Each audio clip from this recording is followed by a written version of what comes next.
everybody, it's Miss Dawn from the Lake Erie Nature and Science Center. A lot of you know me as the Frogs and Pollywogs teacher, but in the summertime, I love hanging with my peeps back in our log cabin. Our log cabin summer camps are for students ages 5, 6, and 7, and what do? We do a lot. We hike, we discover, we explore, we experiment, and learn and have lots of fun all at the same time. So, one of our favorite activities that we do during our log cabin summer camps is science experiments. They are so fun, they're hands-on, and there's always a wow factor to them. So I'm going to show you one of our favorite science experiments that you can do at home. It's very easy, and you don't need many things to do this as well. You got to start with a paper plate or a foam plate. I've found that foam plates actually work a little bit better in this experiment. You just need a little bit of water and Skittles. I don't know if you have any Skittles at home. I know they don't last very long when they're in my house, but you just need one little package of Skittles, okay? And so if you can see on my plate here, I've already placed my Skittles, one's out of the way there, on the outer edge of the plate. Now, you can create a pattern with your Skittles. Maybe you want to do a rainbow with them. Does anybody remember Roy G. Biv? Roy, red, orange, yellow, G, green, Biv, blue, indigo, violet. There's no blue or indigo Skittles, but you can create a pattern, or you can just do the colors random.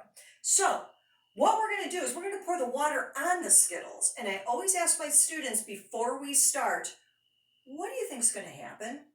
Okay, that is what scientists call a hypothesis. So we're going to think, what's going to happen when we pour water on these Skittles? Then we're going to conduct the experiment, we're going to observe, we're going to look at it, see what happens, and then we're going to ask why. Why did this happen? And if you've done this before and you thought, I know it's going to happen, maybe you could try different things. Instead of water, maybe you want to try cooking oil, or maybe even try white vinegar to see if you have different results. But today we're just going to use water, okay? So I'm going to go ahead and pour a little bit of water in the middle of our plate here. And just enough, it's actually going to touch the Skittles. And we're going to wait for a little bit and see if the water reacts. And at this time, when I'm doing an experiment with my kids, I ask them, what do you think is going to happen to the Skittles? Do you think they'll melt?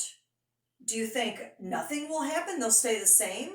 Do you think they're going to explode? What's going to happen? So as we're talking about this, we're going to observe the experiment and see what's happening. And I don't know, this is starting already. I don't know if you can see this, but the water is creating something really spectacular in the plate. Do you see how the color is coming off of the Skittles? And it's moving toward the center of the plate. It's so awesome. It's creating a rainbow right before our eyes. That's pretty slick. So, what is happening here? Well, Skittles are made of a lot of sugar and some food coloring.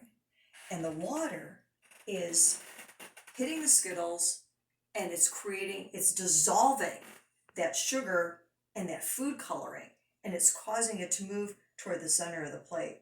Pretty slick, huh? I hope you can try this at home. I hope you have as much fun as I did. I love doing fun experiments like this. I hope you do too. It's so much fun to learn and just see these really great results. So thanks, everybody. I hope you're staying happy and healthy. I miss all of you, and I hope to see you soon. Mwah. Bye.